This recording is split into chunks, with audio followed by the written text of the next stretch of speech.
Hi everyone, Leanne here. It's day 3 of the Jaded Blossom June release, and I'm making 2 tags for you today. I fast forwarded this like crazy, it's time lapse, and I'm just coloring these tags and their little images with Copic markers. They'll all be listed on my blog. As I'm not an expert, I figured you don't want to really watch this part. So here we are. I've cut out the 2 tags using the bread tag dies and the what's it called? The Gable Box die layer. And I'm going to be popping up the fussy cut images onto the backgrounds that I colored. And it just gives them a little more dimension. I used the new set Scare the Germs Away for this, and it's adorable, just like all of the others. So I'm using Stampin' Up's Tiny Dimensionals. And I'm also using my reverse EK Success tweezers. Now I stamped all these images using Ink on 3's blackout ink because I was planning on coloring them with Copic markers. And I also used Secure White Jelly Rolls pens for the little white touches on there. I think it's the 8 and the 10. The 10's a little bit, more solid. I also used the Secura black glaze pen for when I colored in the eyes with the white gel pen, it covered the pupils, so I added back the little pupils. I think they turned out really cute. Jaded Blossom comes out with these tags a lot. These little images fit on all, most of their large tags, and you can stamp them on and tie them on a gift, and Bob's your uncle, you're all ready to go. So these are also stamped on Paper Tray Inks craft cardstock. And I like that because it's really nice and sturdy. But I loved how these turned out. I also use my Misty all the time. I know I usually tell you that, but I did use my Misty just because, if you need to, stamp it more than once to get a good image, that's what I do. So here we are now. I'm going to be putting together my tags for you. So like I said, I use the bread tag die. I use the rounded tag die. And I use the bow dies along with the brand new Scare the Germs Away stamp set. And I use the Gable box dies just for the front layer. So now I'm going to put everything together. I don't know about you, but I have this cool little bowl. I think it's for mechanics and it holds, attachments and stuff. It's magnetic. So when I'm using dies, I throw them all in this bowl and it all sticks and I don't lose anything. You got to be careful to check the bottom though, because dies will stick to the bottom. So here we are. I used Distress ink. This is fossilized amber, and I'm going to ink around the edges of this tag with my Tailored Expressions blending brushes. And I'm just going to give them a little bit of dimension. This is Doodlebug's dot stripe rainbow petite prints 6-inch pad that I used for this one that I'm inking. I also used Doodlebug's So Much Pun 6-inch pad. And I just love Doodlebug paper. It's just so sweet. So I'm just going to be inking all of these for you. Just so it has a little bit more oomph, I guess you'd say. So this paper actually isn't from the dot stripe. It was one of the patterns from that So Much Pun set from Doodlebug. And I'm inking the edges with the Mowed Lawn Distress ink. I don't know about you, but I tend to use my Distress inks purely for inking around stuff now. I tend to really love my Distress oxides for when I'm doing blended backgrounds. I just think they turn out better and it's a lot more forgiving. So I'm using my Distress inks just for, inking around my images now, and I like how at least I'm using them, right? So I like that. So here I'm going to ink this little scalloped top part of the tag with the Tailored Expressions brush again, and this is Broken China, I believe. Yes, Broken China. And I loved this print from that So Much Pun pad. This has little pills all over it. I thought it was kind of cute for a Scare the Germs Away tag set. So I'm just going to ink around this one. Now this one is in real time. Obviously the one before was a time lapse video of me coloring. I'm trying to shorten up my videos. They can, they get really long. I'm not that speedy of a crafter.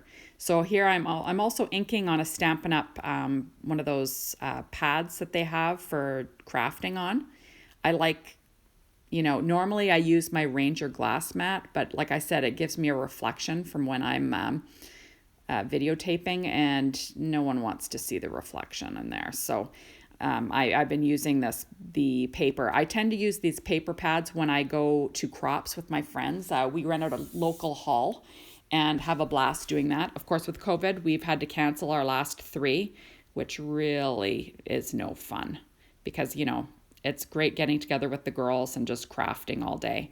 Most of us do some, either card making or scrapbooking, and we really have a good time. So now I'm going to assemble these tags. When I do a tag, and if I'm using a patterned piece of paper for the background of it, I like to cut the same one out again in a cardstock that you can write on the back. And also, so it gives a little bit more weight to the card itself. I'm using my Simon Says Stamp craft tacky glue, and I'm just going to be lining it up and sticking it down because you don't want a flimsy tag. Although Doodlebug paper is actually pretty decent. Some paper is almost like copy paper, and Doodlebug is not like that. But if you're going to use it for a tag and you don't want it to get bent, you're going to want to put it on something sturdy. And I always use my paper tray ink. Oh, here's the pads. This is So Much Pun. And then I use the dot stripe rainbow petite prints. And then I cut it out again in the smaller tag in white, just so it has a border to my craft tag, and it just makes it pop a little bit more. I'll be sticking that down. And you're just going to get those stripes just around the edges, which, I liked the look of. So it turned out just the way I was going for. Actually, I had another piece of paper actually cut out, but it was just too busy. So we'll be saving that for another project. So here's my little pills, the little top part of the tag. Like, how cute is that? I love Doodlebug paper. And it goes so great with our Jaded Blossom stamps and dies. So now I'm going to be adding my little layer. I was thinking about popping it up, but then I realized it's not going to fit.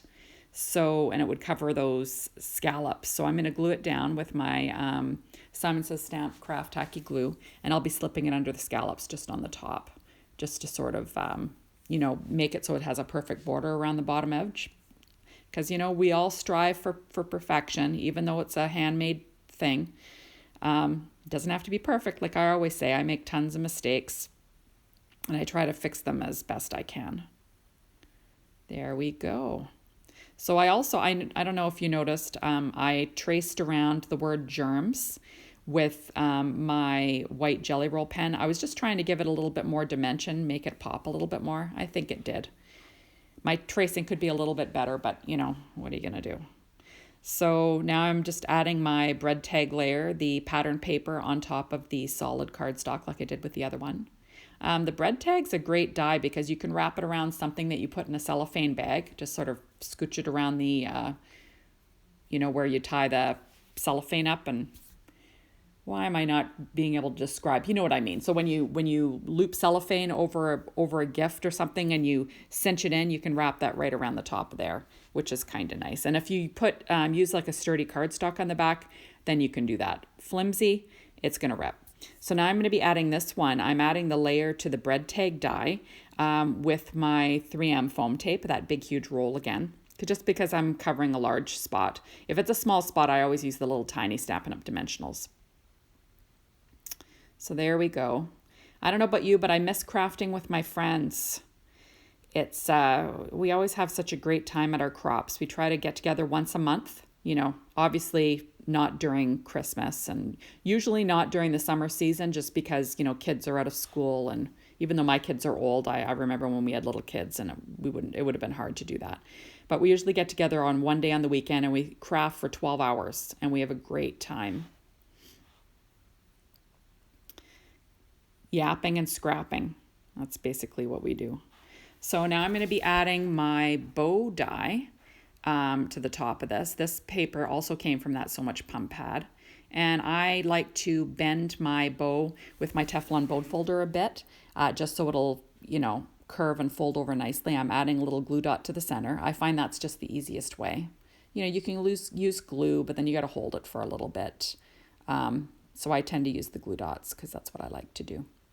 So I'm just bringing both sides in, and then look how cute that is. And I'll add another glue dot to add the tails on the back. Now I've done it where I've left them straight across. I've also cut them in the center and have them pointing down. That looks cute too. But this time we don't want to cover up, you know, our little sentiment tag front. So I'm leaving them, you know, the tags pointing out to the side. So I'm going to be adding that. I'm also going to add that with a little tiny Stampin' Up! Dimensional. And like these tags are super cute to put together, and I think they really just shine on a gift. You could tie them on a gift bag, you know, anything like that. It just really shows that you went to a lot of effort when you got that gift together for that special person. So there we are. I love how I fussy cut those little germs and pop them up. I think that they just look adorable. So now here I am. I'm using my trendy twine. This is the craft one. And I'll be wrapping that around my hand a couple of times and threading it through to, you know, make a tag, you know, so this can be a hang tag on something. And that's basically how I usually do it. And, you know, I just love how this turned out. I keep saying that, but I do. I really, you know, when I'm doing these videos for you, I really kind of have to plan it out, because otherwise, normally when I'm crafting, my mind goes all over the place and I jump from thing to thing. And when you're making a video, you kind of have to commit to what you're doing, right? So, you know, I don't really fly by the seat of my pants when I'm actually making a video. Now here I'm going to make a little bow for my tag. I'm using Stampin' Up! Ribbon. I think it's an old one, but you know, any kind of yellow ribbon that matches will do. And I'm using my Bow Easy because I tie no bows by hand by myself. I always use the Bow Easy. I'm deciding here if I want to wrap it around 3 times or not for a triple bow.